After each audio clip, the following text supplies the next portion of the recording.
During the tumultuous year of 1352, as the shadow of the Black Plague loomed over Europe, an intrepid explorer embarked on a remarkable journey.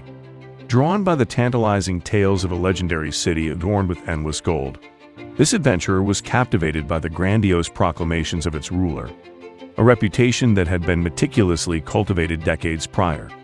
Even Ibn Battuta, the renowned traveler, expressed a desire to reach this fabled empire, the enigmatic source of the illustrious king whose very skin was said to be gilded. This enigmatic ruler hailed from the Ghana Empire, a realm that had recently crumbled, leaving a void within the tapestry of sub-Saharan civilizations. Emerging from this chaos was the Mali Kingdom, resolute in its mission to re-establish vital trade routes. The paths to the medieval stronghold of Morocco and the Mediterranean, as well as connections to Sudan, Egypt, and distant lands, were carefully woven by foreign hands. These efforts laid the foundation for one of history's most expansive empires, presided over by the iconic Mansa Musa.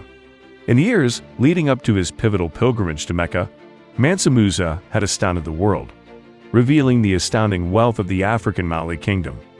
Earning the title of the wealthiest person to have ever lived, he earned renown not just for the hyperinflation he inadvertently caused as he traversed cities en route to Mecca, but for his multifaceted achievements. Beyond his unmatched generosity, Mansa Musa proved to be a shrewd military strategist. Yet his impact was even more profound. He spearheaded an urban renaissance throughout the Niger Delta, resulting in the creation of architecturally stunning cities like Jana, Balata, Gao, and the famed Timbuktu. Mansa Musa's grand pilgrimage was not only a spectacle of opulence but also a calculated display of might and allure. This pilgrimage aimed to draw scholars from every corner of the known world to Timbuktu, where Mansa Musa had established an unprecedented center of knowledge and learning. This remarkable library and university stood as a testament to his shift in focus, transitioning his empire from one centered on trade and conquest to one of enlightenment. The query arises: why did Mansa Musa reorient his kingdom's priorities toward knowledge? How did he amass a library of such magnitude on the southern fringes of the desert? And why does the name of this city, Timbuktu, now echo with notions of the distant and unattainable, mirroring the enigmatic veils of African history itself? It's recounted that Mansa Musa embarked on his Mecca expedition, accompanied by a retinue of 60,000, a number that we shall endeavor to match. The arrival of Mansa Musa, accompanied by a lavish procession of 500 individuals, adorned in Persian silk and camels carrying substantial amounts of gold, created a striking spectacle as it journeyed from the oasis to the town. This display was not only a show of wealth, but also a strategic move to win over learned individuals of the time. Musa's primary concern was the sustained growth of his empire, and he recognized that mere riches were insufficient for its prosperity. As a learned individual himself, he understood the downfall of past empires that focused solely on wealth. He aspired to establish an empire characterized by knowledge and learning. Musa's vision for this enlightened empire centered around Timbuktu. He aimed to transform Timbuktu into a hub of learning and scholarship. Recognizing the importance of scholars, he initiated his endeavor by constructing a mosque that doubled as a library, a grand structure that British explorer Henry Barth marveled at. This mosque, known as Sankore University, would become a beacon of learning, where knowledge from various disciplines and cultures converged. Timbuktu's significance was not only its opulent appearance but also its rich history and contributions.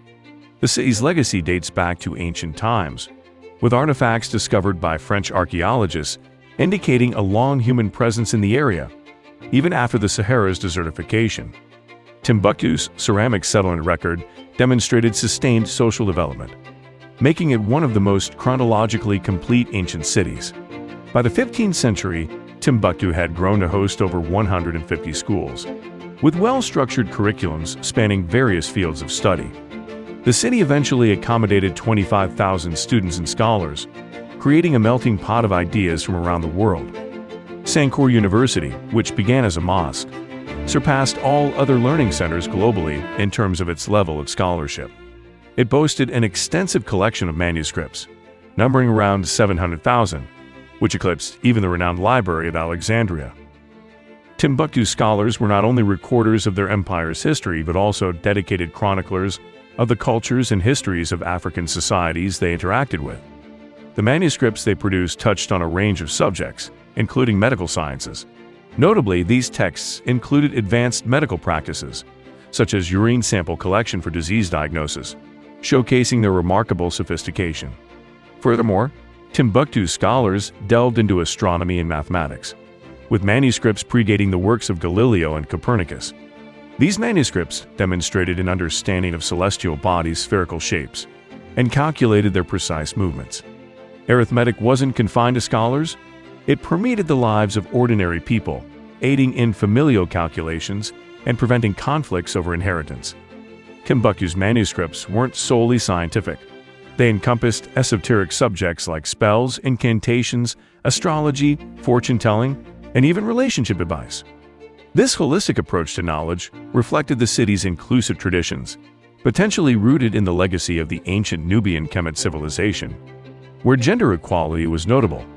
In essence, Timbuktu stood as a testament to Africa's rich intellectual heritage, with its scholars contributing to diverse fields and preserving knowledge for generations.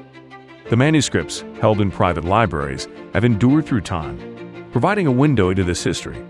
By rewriting African and world history, these manuscripts shed light on a thriving civilization that valued learning, inclusivity, and the pursuit of knowledge. This enduring theme is deeply ingrained within West African societies to the present day. In 1999, the Timbuktu Manuscripts Project was initiated with the goal of digitizing and safeguarding the remaining books. Since then, numerous similar initiatives have been simultaneously underway, all sharing the common objective of preservation. Throughout history, the Timbuktu manuscripts have weathered numerous attempts at eradication, both from internal sources and external invaders. In 2013, northern Islamist rebel groups carried out a destructive assault on many of the medieval relics in Timbuktu, resulting in their severe damage and destruction. Prior to this attack, Malian conservationists collaborated with local families to conceal the manuscripts, waiting until they could be safely relocated to Bamako, the capital. These same families have displayed extraordinary courage over generations to shield our invaluable history. Their remarkable actions will eventually unveil a trove of African history.